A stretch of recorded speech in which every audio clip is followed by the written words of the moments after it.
Welcome into the channel. My name's Craig and this is where we put the spotlight onto German football. This is part 2 of our Matchday 23 Bundesliga game review show. We've got a handful of games still to cover, including an explosive goal-scoring fest between Borussia Dortmund and Union Berlin. And do you know what? Because I'm so excited, let's just get into it. Let's do Bundesliga. Leipzig's early season form has dropped off of late. Okay, they're unbeaten in 5, but 4 of those are draws. You have to go back to early February for their last win, a 2-0 at home against St. Pauli. That said, they do win on a Sonntag, Sunday, and that's when the game is today against Heidenheim. In fact, their last 3 wins have all come on a Sunday. For Heidenheim, however, they've lost all 5 of their games in the second half of the season, and that's making them just the 11th team in Bundesliga history to start the second half of the campaign with 5 straight defeats. In fact, overall, Frank Schmidt's team have lost 16 times this season, which is a league high. Say it was a shock start for Marco Rose and his Red Bull team because they went down 1-0 very early on. 6th minute, the ball's bouncing around in the Leipzig penalty box. Jan Schopper headers down, and out of nowhere, Matthias Honsack just catches on the half volley a shit pinger that just lands in the top bins, and Guirassy didn't even move. You know, what a finish. The Heidenheim players run off to celebrate. Frank Schmidt is punching his fist, and like I say, it's an early 1-0 lead for Heidenheim. The shock then escalates to absolute awe when Heidenheim are awarded a penalty in the 13th minute. Marvin Perignier takes a tumble while being shadowed by the resilient defender of Willi Orban, and well, it looked a soft penalty to me. No VAR interest, just ball put on the spot. Perignier converts, actually sends Guirassy the wrong way, and out of absolute nowhere, it's 2-0 to Heidenheim. That seemed to be a rallying call for the Red Bulls, as Louis Openda and Benjamin Sesko, the man that seems to be wanted by everybody, including Arsenal, they have efforts that are blocked by Kevin Muller, but at least it showed some signs of intent. And actually, if you look at the stats, Leipzig did pretty well from coming back after going 2-0 down. In fact, they've done it twice this season, and both, strangely enough, against Leverkusen. There was a 3-3 draw in August, 3-2 win in August, and then a 2-2 draw in January. So yeah, it shouldn't have been that intimidating. Certainly not when you've got the firepower of Sesko and Openda, and backed up by the midfield maestro that is Xavi Simons. All results are possible. But yeah, Heidenheim take a shock 2-0 lead early on. A lifeline for the Red Bulls on the 47th minute. Kevin Campbell, a long-time servant of the club, puts in a delightful cross into the box. Sesko, like all good strikers, he's there. He gets a knockdown, which falls to Louis Openda, and he just hits an instinctive left foot half volley shot. Lethal it is, inside of Kevin Muller's left-hand post for 2-1. Actually, that's Louis Openda's 4th consecutive goal against Heidenheim. Going into the second half, you're thinking, the comeback's on here. As it was anticipated, Leipzig came out of the blocks fast in the second half. Heidenheim have got their keeper Muller to thank. He was in the right place at the right time for 2 very important blocks. The first one on Louis Openda, as the 2 kind of clashed in the penalty box. Basically, he came out fast and he was brave to block. And the second one was to push a Baku effort just wide of the penalty spot so the lads could clear it up front. Just side note, they look like Crystal Palace Heidenheim in that kit. In fact, yeah, I think going forward, we should probably refer to them as the German Crystal Palace. No offence to any Crystal Palace fans. And with all that pressure mounting, the equaliser came in controversial fashion, I must say, on the 64th minute.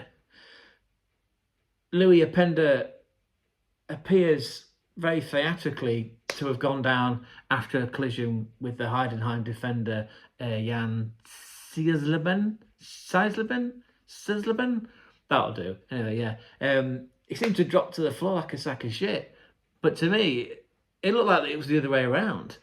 It literally looked like Openda had barged into the defender and then thrown himself to the floor, clutching his face. And yeah, unfortunately, it went to VAR, and the people behind their monitors decided that the penalty was to be awarded because of a foul committed on the face of Openda. Just crazy. Anyway, Šeško stepped up. It's pretty lethal, right? And he rolls the ball home. Yeah, Kevin Muller went the right way, but it's 2-2.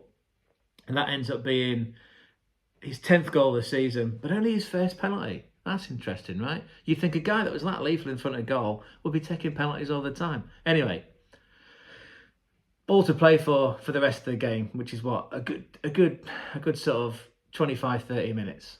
However, even with 7 minutes of injury time, 17 shots, 6 on target, Leipzig weren't able to add to their score, and the game ended 2-2.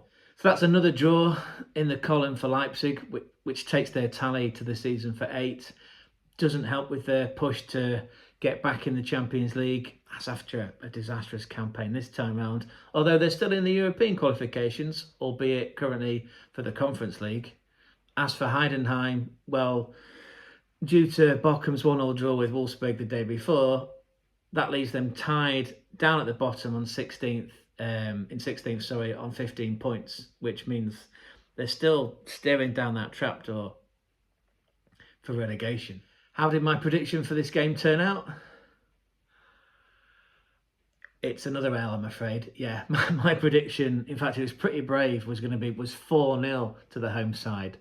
I think I said something along the lines of the Bulls will be too strong. Yeah, like a raging bull. Well, not on this occasion. Actually pretty lame. It feels fair to say that Niko Kovac's reign at Dortmund hasn't yet sparked into life.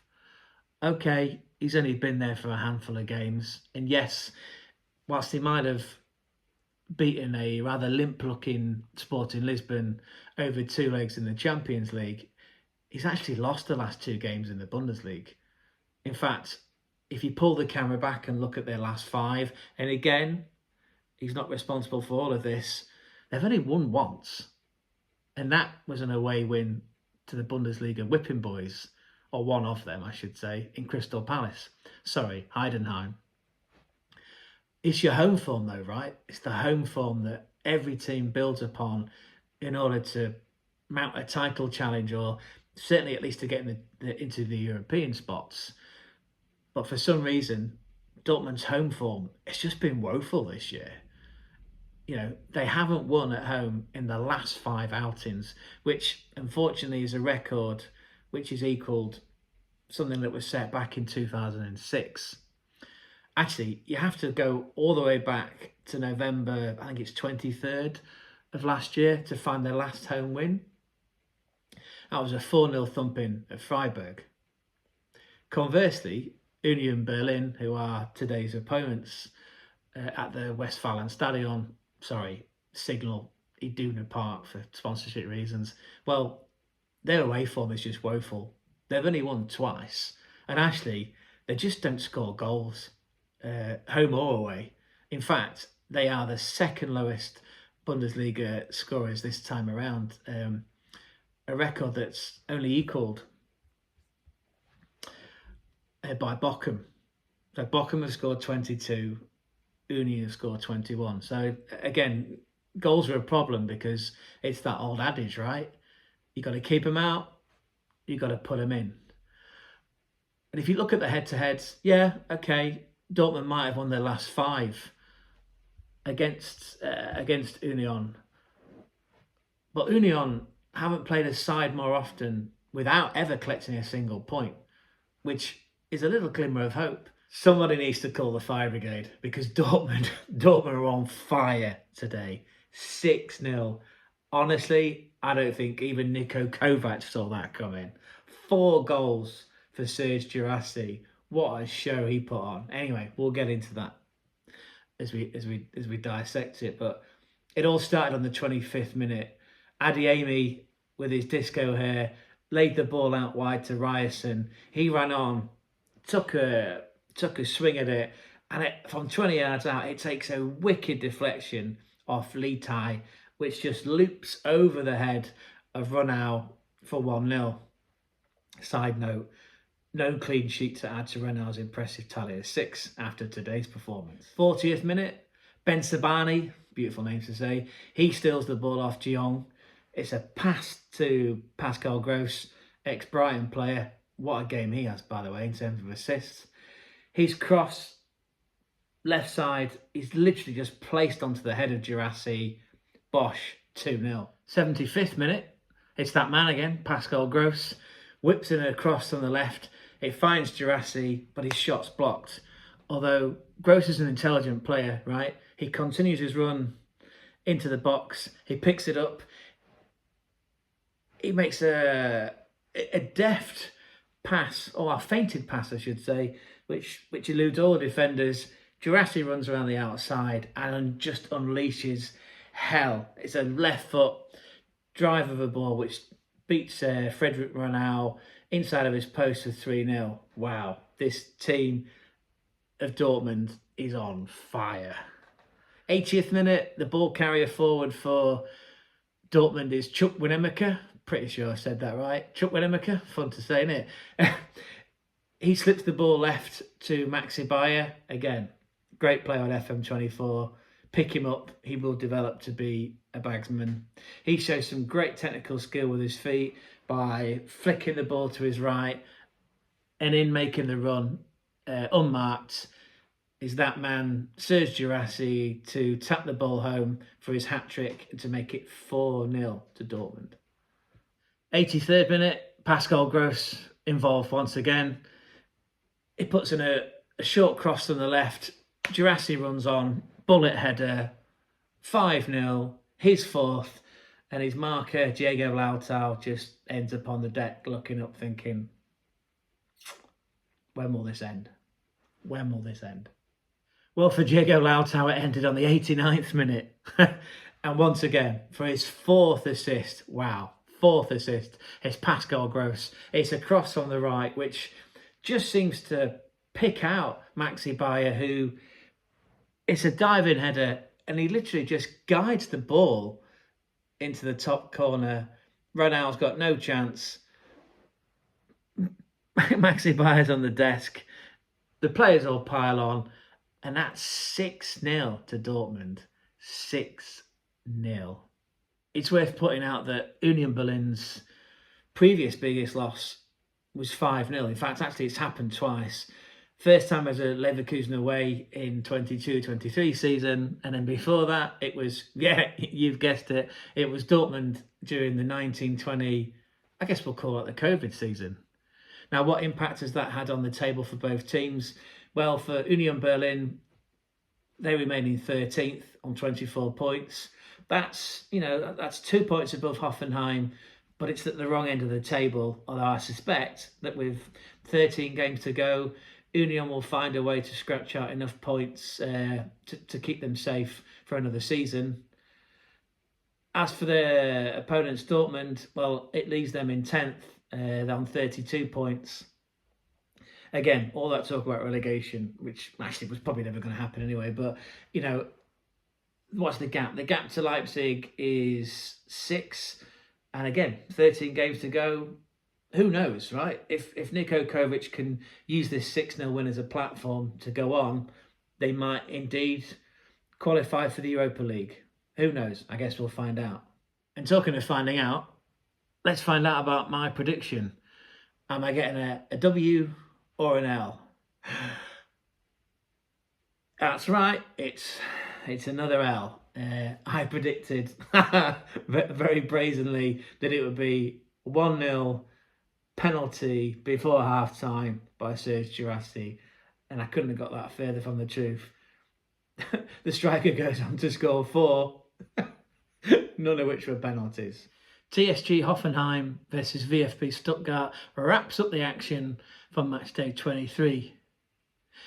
Now, going off the head-to-heads between the two sides, in the last 10 games, Hoffenheim have only lost twice, but it's at home where their real problems lie. Since the winter break, Christian Ilse's side have yet to win a game at home. In fact, with just 11 points from the first 11 home games of the season, it's actually Hoffenheim's joint second worst run in the top flight ever. And get this, since a 2-0 win over Schalke in April 23, Hoffenheim are on a 31-game wait. Yes, I'll spell that out again. A 31-game wait for a clean sheet at home in the Bundesliga. Now that unwanted record is held by only today's opponents, VfB Stuttgart, who held that unwanted record between 2021 and 2023. And despite being in 7th place in the Bundesliga, Stuttgart, well, they've lost their last 4 games and they've taken as many L's as they did in the whole of last season. So if we pick up the action in the 9th minute, Maxi Mittelstadt's got the ball left in midfield. He puts in a 40-yard pass, which manages to split pretty much every Stuttgart defender on the field. It's an intelligent step over from Dennis Undav. Again, some of you may remember him because he came in from Brighton. And Voldemort, or Voldemort as I call him when I rename him on Football Manager, managed to get on the end of it and stroked it into the top right-hand corner. No chance for Nubel, 1-0. And that's his 8th goal this season, and it's the 5th assist for Maxi Mittelstadt. Mittelstadt, yeah, pretty sure I pronounced that right. We pick up the action again into the first half. Dennis Undav slipped through Atakom, what a great name, slips through Atakom Karazar, not Ida Kranker, and it produces a smart save from Luca Philipp. Luca Philipp is debutising for a long-term servant of Hoffenheim, which is Oliver Baumann. He's played 400 plus games for the club, but he's currently out injured. But, the team were in, to use an expression that's a bit cliche, they're in good hands with Luca Philipp because he stood up to the challenge time and time again, especially in the first half, but into the second half as well. In fact, he produced double saves a few moments later on from a combination of Nick Voldemort and Angelo Stiller, no relation to Ben. And again, at this point, Hoffenheim's defence are holding firm. Bit of a counter-attack, deep into injury time in the first half. Tom Bischoff, the golden boy of Hoffenheim's youth academy, sadly, he's been pinched. Has he been pinched or has he been seduced? Language, narrative, it depends on the suitor, just like history's only ever written by the winners, right? Anyway, Tom Bischoff signed a pre-season contract to go to Bayern Munich next season. Bit of a shame to let someone with that quality go, but hey, when your owner's Dietmar Hopp and you sat on billions, maybe it's okay to let the odd little fish swim away. Anyway, Tom Bischoff, free kick, swings it in, left-sided. It falls to the chest of Kramovic. He's a pretty lethal attacker. He chests the ball down, swings, left-footed shot. It just goes wide of the post. But to be fair, it produced a smart save out of Nubel anyway. And Big Jeff Shabot manages to hack the ball clear. Again, in the second half, it's that combination of Stiller and Voldemort who are reconnecting on, I think it was at least 2 different occasions to produce some really resilient saves from Philipp, who, again, he's the debutant in goal. He's growing in confidence all the time. Anton Stack, again, another one of my favourites from Football Manager. He whips in a cross, and Marius Bildt puts his head on the end, but it's collected easily enough by Nubel. And at that point, you're thinking it's only a matter of time before Hoffenheim get back into this game. And actually, up until this point, Stuttgart had 7 shots on target, so they were just lacking in the clinical finishing department, despite the fact they brought in a bagsman like Dennis Undav. And of course, the equaliser comes in the 74th minute, and who's involved? It's the one and only Tom Bischoff. He puts the cross in, which is not properly cleared by Big Jeff Shabot. And Kramovic knocks it down. Very intelligent piece of play that. He knocks it down and manages to square the ball off to Gift Orban, the gift that keeps on giving, who literally danced his way through the defence before placing the ball with his left foot beyond the despairing dive of the new bell.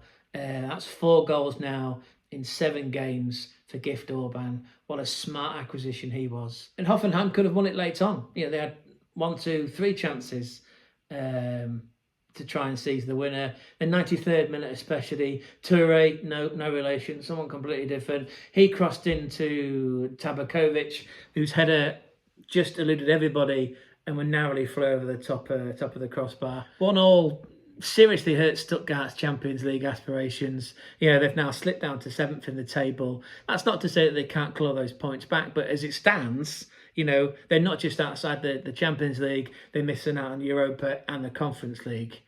Meanwhile, for Hoffenheim, that point puts them on 22, which is a point above St. Pauli. But more importantly, there's a 7-point gap now between them and Heidenheim. How did I get on my prediction, though? I got it wrong. Of course I did. I got it wrong again. My prediction was going to be a Stuttgart 2-1 away win. And I think I said something like, you can expect a game with goals, especially with Dennis Undab involved. So yeah, that's another L that I've got to take. Let's take a quick look at the leading goal scorers for the Bundesliga so far. Those 4 goals from Serhou Guirrassy certainly helped put him on the short list of contenders. He's now on 13. Tim Kleiness drew a blank for Gladbach in matchday 23. Patrick Schick did score in that 2-0 win over Holstein Kiel. Omar Mamouche, well, he's Vamouche, because he's gone to Manchester City for a record signing. And Harry Kane, he did appear in the 4-0 win against Frankfurt, but didn't get on the score sheet. We can't ignore the people that make the magic happen, the assist makers.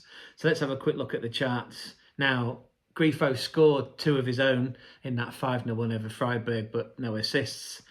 In fact, actually looking through that list, Michael Elise, he scored a goal, but he wasn't really involved in any of the other action. Actually, Florian Wirtz did lay on the goal for Amin Adli in their 2-0 away win to Holstein Kiel. But the award this week has to go to Pascal GroSs for his 4, yes, count them, 4 assists in a single game as part of Dortmund's demolition. I like that alliteration. Dortmund's demolition of Union Berlin. And to round out the stats section, let's have a look at the keepers of dreams. The guys that keep the clean sheets at the back, that allow the rest of the team who go forward to build a platform for success. No success this week for Frederick Ranau. His Union Berlin team conceded 6. He won't thank me for highlighting that one. Yes, he conceded 6 against a Dortmund team that were absolutely on fire. Nikola Vasil, his St. Pauli team, well, they went down 2-0 to Mainz, as you can see. Robin Zettner, he remains on this shortlist, racking up his 9th clean sheet of the season. Shout out to Noah Atabulu, who not only kept a clean sheet, but had the audacity to punch clear a penalty from Werder Brennan's Andre Silva. Peter Guirassy in Leipzig, well, they conceded 2 to Crystal Palace. To Heidenheim. And again, Manny Neuer racks up his 11th clean sheet of the season, coming off the back of a 4-0 win against Eintracht Frankfurt. And to wrap up our review of matchday 23, let's just take a quick look at the Bundesliga standings. If we look at the bottom half first, well, it looks like Kiel, Bochum and Heidenheim are staring down that trapdoor, as there's only 2 points between them. Union Berlin, like I said, they conceded 6 to Dortmund. Although on 24 points, it looks like they might be able to remain in the Bundesliga for another season. And Werder, with that disappointing 5-0 win, I think actually puts short of all that talk about Europe for this season, right? And then if we look at the second half of the table, well, actually, let's take it from the European spots. You've got Leipzig that are currently in contention for the Conference League. Mainz, after an impressive 2-0 win against St. Pauli, well, they're in the Europa League spot. and then it's a contention between Freiburg and Frankfurt as to who's going to finish third and fourth. As it stands, I might add, which are both Champions League spots, and then Bayern are 8 points clear of Leverkusen with 13 games to go. Are they too OP, overpowered? Are they going to win the league at a canter and put last season's wrongs right? It remains to be seen, but an 8-point gap and another 4-0 win, it looks pretty ominous for Leverkusen. And there you go. That's match day 23 in the can, with every single Bundesliga game covered. If you made it this far in the video, well, as a pat on the back, I'm going to ask just a little bit more of you. If you could find it in your heart to leave me a like, then that would support the channel's growth. Again, it's small at this minute in time, but we've got big ambitions. Feel free also to leave any comments and corrections, more importantly, because I'm only human, down in the section below. And actually, a subscribe, well, that would just be awesome.